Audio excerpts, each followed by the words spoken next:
the final mailbag of Season 4 is upon us. Thank you to everyone who sent over your questions using the contact link at kylefergusson.com or message me on Twitter or in the Discord.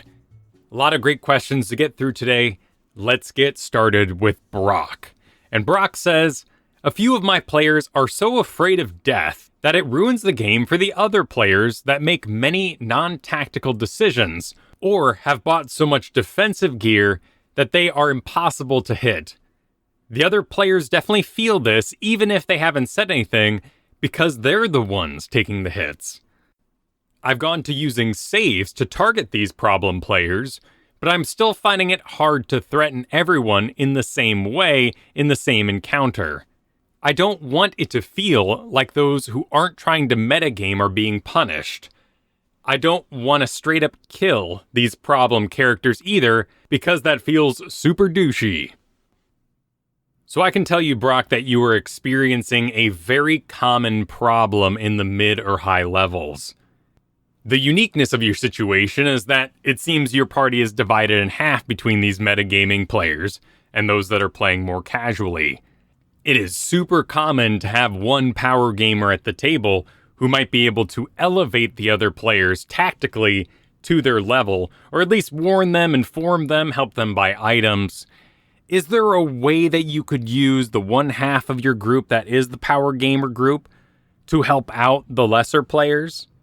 Is there a world where you could elevate those that aren't playing tactically to match the level of your tactical players?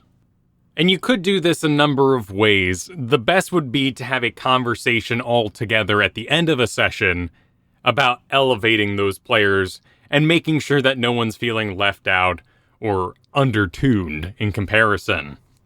Having the talk before the game can leave all those players frazzled for the upcoming game, though they will have awareness of what the power gamers are doing at the table and may be able to absorb some of their knowledge.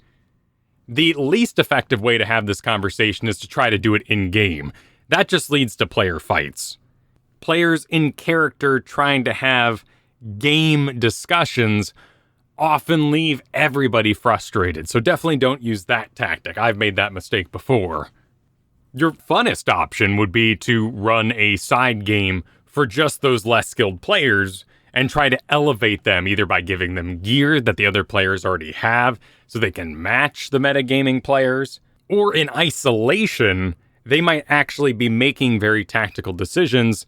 They just give way to those power gamers who are dominating the table. Now, those solutions to your situation are involving fixing the players. We might need to fix you as well. It is perfectly okay to dislike higher level campaigns.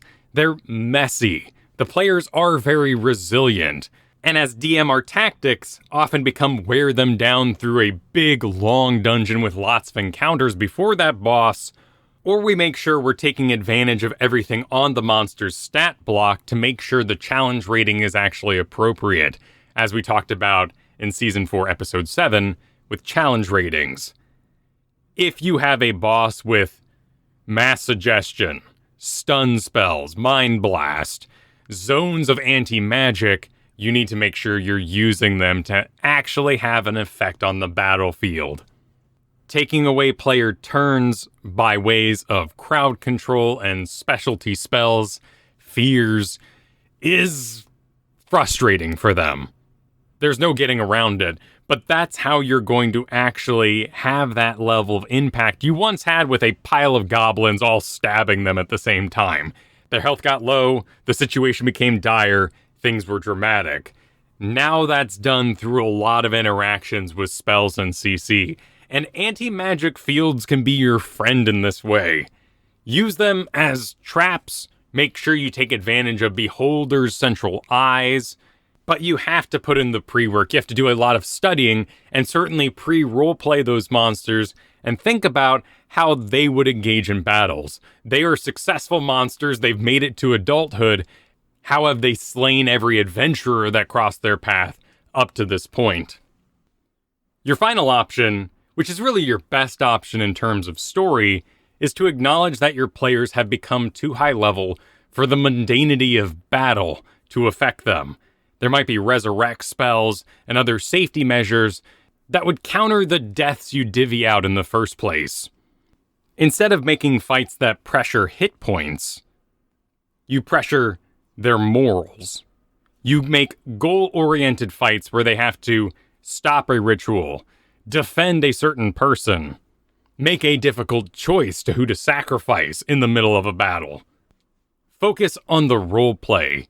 Two-Face acknowledges that he can't defeat Batman in a straight-up fight, so he has to reduce himself to these dastardly tricks between choosing Robin or choosing his girlfriend to save. Batman usually saves both, but that's a rewarding tactical decision that they may be able to pull off.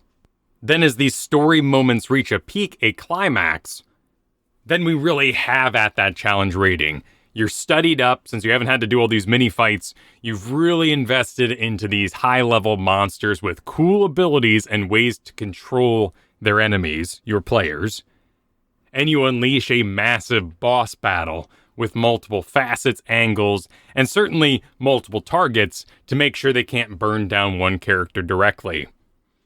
Now, you already said that you're targeting their saves in order to make up for the fact you can't wear down their hit points as much. Sounds like you're on the right path here and already using those monsters and their spells to full effectiveness. So now make those fights goal-oriented. Find ways to add additional layers to it.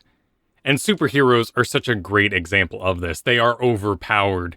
Once they find out who their enemy is, they rarely lose. But it's that mystery along the way. It's the public perception, the media, the Daily Bugle, that makes them an enemy of the city. And they're on the run now. There's lots of ways to mess with invincible players. DG asks, what is the right balance to strike for giving things to players for stuff they really want versus stuff they wouldn't ask for but will be fun?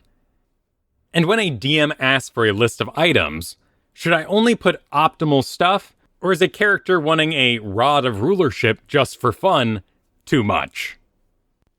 He also goes on to ask about mundane, one-time use items and how those can be requested. So whenever I ask for information from a player, be it an item list or a backstory, I'm all about limits. I don't want my writer player to give me a book, and I don't want my, well, whatever happens player to give me nothing. So I ask for 3 items, and I do this about every 5 levels or so, because it's going to change, and their character's going to change. With that item list, what I really want to know is the core items that are going to make up their character. And these can and should be optimized items that shore up any weaknesses they are repeatedly having throughout the game. And a great example of this is the Javelin of Lightning for a Barbarian. Barbarians have problems dealing with ranged or flying characters as the game goes on, so getting them a Javelin of Lightning allows them to participate where otherwise they wouldn't be able to. That would be an optimized and needed item. Now, the Javelin of Lightning does have a certain bend to it. We've seen it in Critical Role, making it a very, very popular Barbarian item. It also is lightning and kind of has a Zeus-like quality to it. If I take that Javelin as DM and make it a Javelin of Fire, that might fit my character better, and we don't have this weird lightning theming disconnect for that Barbarian if that's not what they're into. Your spellcasters might be outpacing the damage of your melee players, in which case we can upgrade that wanted magic item that deals more damage to more of a need, and the DM needs to supply those items to the players, and if they request an item, even better, even easier for the DM. When it comes to giving out things that should be fun, the DM should be giving out fun things all the time. Gold has very mixed values in D&D. Depending on the table, it could be useless or incredibly important. Same goes for selling magic items. A world might not support the selling off of dangerous artifacts in order to get gold to trade it in for other things. Basically, the DM should be handing out items they think would be fun all the time. And if it falls flat, you move on. I will always remember that I gave my players summonable armor. They could be in their mundane street clothes, and as a bonus action, bam, have the armor onto them. They thought it was cheesy, they thought it was Power Rangers, which it was, and nobody used it. So we moved on. I still, on top of those items, made sure that they got the items they requested. Though I did decide how they got them. They weren't necessarily just sitting in the boss room. They might be crafted events, side quests that they're aware houses their item. Or they may be able to purchase them in games where gold matters, which isn't always the DM's decision. It very much depends on your party having a treasurer-like player who is interested in doing the group's banking. Now, when it comes to mundane items you feel like could frequently fill out your character, like tangular grenades or explosive seeds as you listed here, that's a talk you should have with the DM, because you need a way to restock those. If you're already running a home base or a guild type of game, that can be very easy to come by. If you're more of a wasteland adventurer, the DM could incorporate them into the enemy. The enemy always has ammo and grenades on them, but that system needs to be set up outside the game. It's really no different from saying, man, I think Egypt's cool. I'd really like to do a pyramid sometime. And the DM goes, that's a cool idea. I'm down for it. And DMs, of course, aren't all-knowing, so let them know the source book that you're pulling that item from. If it's from a very particular adventure set, like Eberron, they may not allow that in their world. It's too high-tech, too high fantasy, maybe even, for their world. Bring all the information to them clearly, and let them make the decision to incorporate it. Anonymous asks, I've been running my own homebrew 5th edition campaign for almost a year, and as I watch my players grow and progress, I've realized how much I have to alter my big bad to fit the campaign.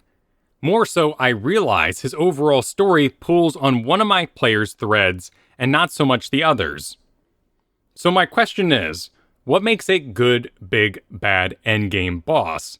Is there a particular process you follow or suggest to keep the party invested and keep the boss compelling?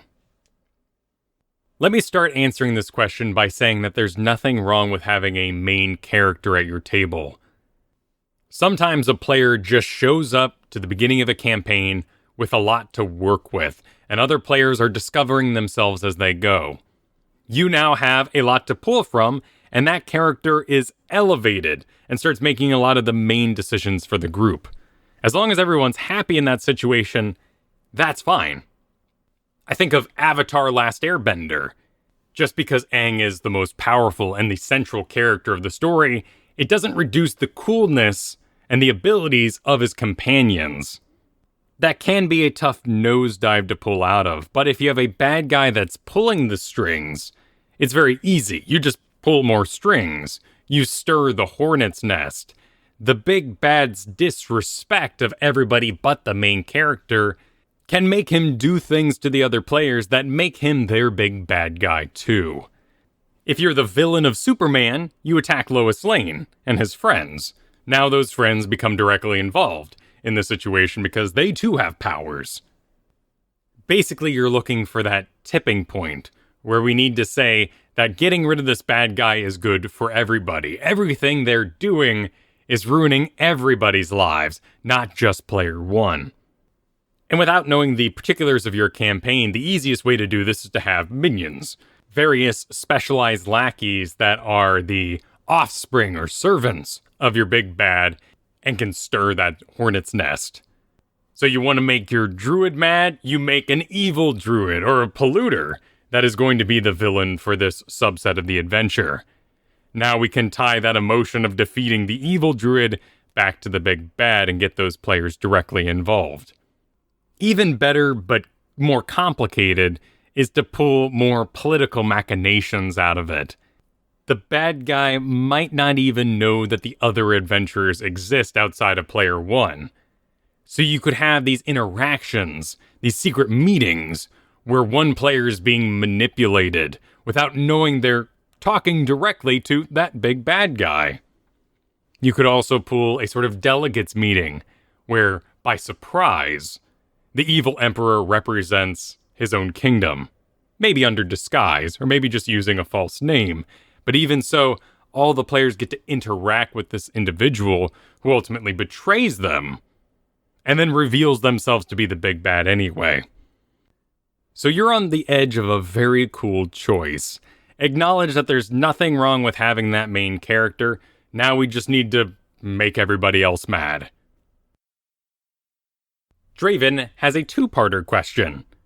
First, is it overthinking or being polite to the DM for a wizard to do the real mathematical calculations for creating a tower and or a permanent teleportation circle?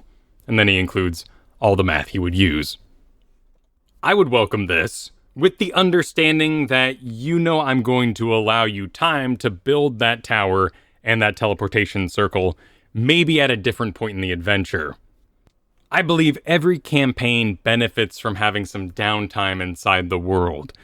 Heroes are from small hamlets, lesser places, and then become a part of the grander world, and then they need to reestablish themselves into that greater world by playing into that fame, enjoying their wealth, becoming shopkeepers, landowners, knights. We also can't expect fully developed characters without time going by. Time exists in real life, and we change as we age. You need to give them that time, and this would be a great activity for that time. I would welcome all of this.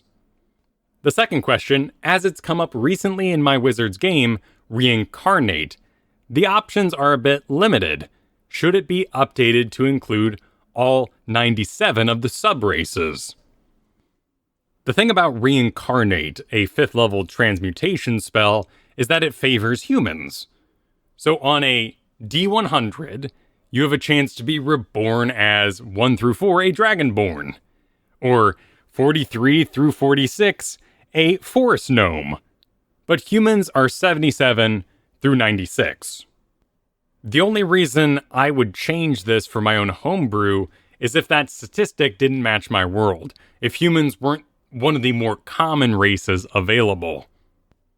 I would also let players pick whichever variant they want, so they become an elf, but they could choose between the wood or the high or the dark. But that would be my table and my choice. I also feel that the Reincarnate spell favors human because they're easily role-playable. We are human. So when you're a Dragonborn suddenly reborn inside a human body, that interaction can be interesting. But when you go from half-orc to halfling, what is that interaction? There's some fun with like the height change, there's a culture change. It's just easier to roleplay suddenly being human, which I think is why Reincarnate, at least as a storytelling device, is laid out the way it is. And that will be our final question. I got many other questions. Some of them will become their own episodes in Season 5. Some of them you'll see in future mailbags. Thank you again for all your questions and making this such an enjoyable variety topic show. You can expect Season 5 of DM Gives Inspiration in about 2 weeks, which would put it releasing around mid-May. I encourage you to keep sending questions over using that contact link, message me in the Discord or on Twitter, because it shapes the future shows. I want to know what sort of things are on your mind so we can address them. It's been very cool receiving questions from people who started their campaign with the show and are continuing onward since. I hope all your games at home are going fabulously and you're enjoying the new online sphere you find yourself in. This show is supported by the patrons over at patreon.com/Kyle Fergusson. Music was by Brian Griffith. And I'll see you next time with Season 5, Episode 1 of DM Gives Inspiration.